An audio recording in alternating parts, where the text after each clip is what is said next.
Isang magandang balita po ito mga idol para sa mga fans ng Minnesota. Itong si Anthony Edwards ay questionable sa kanilang Game 1 laban San Antonio Spurs. Medyo hindi naging maganda ang mood ng mga fans ng Minnesota nang ma-injured itong si Anthony Edwards, kasama pa si Donny DiVincenzo at later on si Ayo Dosomno.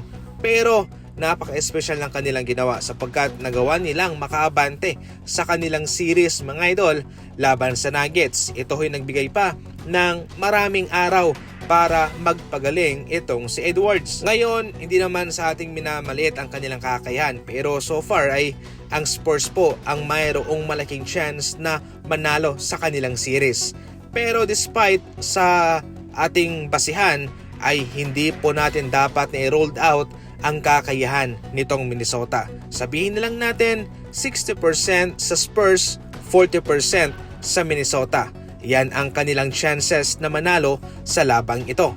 Ang kalamangan lang talaga ng Spurs ay mayroon silang 7-footer na si Wembanyama na mas mataas pa kay Rudy Gobert at mas marami silang gwardyang nakakatulong sa kanilang scoring. Sa ngayon napilayan kasi ng isang sharpshooter itong Minnesota kay Donny DiVincenzo. Mataas ang kanyang minuto, syempre yung kanyang kontribusyon, malaking bawas yon para sa kanila. Ngayon pa man, magandang laban ito at ating aabangan kung sino ba ang mananalo sa Game 1. Ikaw, saan ka? Minnesota o Spurs? I-comment lang.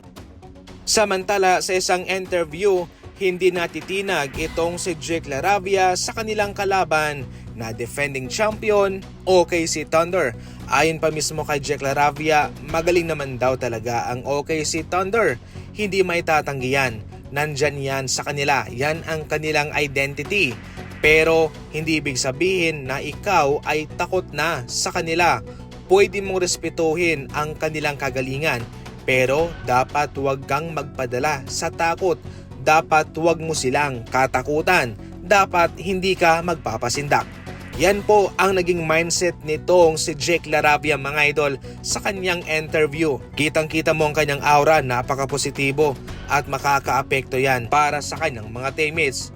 Siyempre kung ating titimbangin, mabigat talaga itong OKC Thunder. Pero laban kasi yan. Hindi mo alam kung ano ang magiging resulta. Pwedeng mayroong mangyari sa OKC Thunder, counting mga pangyayari na po pwedeng magpabago sa takbo ng laro. Malinaw, underdog ang Lakers dito. Pero walang problema dyan sapagkat iwas dagdag sa pressure. Iwas bigat sa kanilang balikat. Sa ating nagdaang video, ating pinag-usapan na ngayon nasa OKC Thunder ang mabigat na pressure. Kinakabahan sila. Siyempre, nasa kanila yan kung magpapaapekto sila. Pero mayroon silang nararamdaman sa ngayon na kaba sa kanilang kakalabaning Los Angeles Lakers.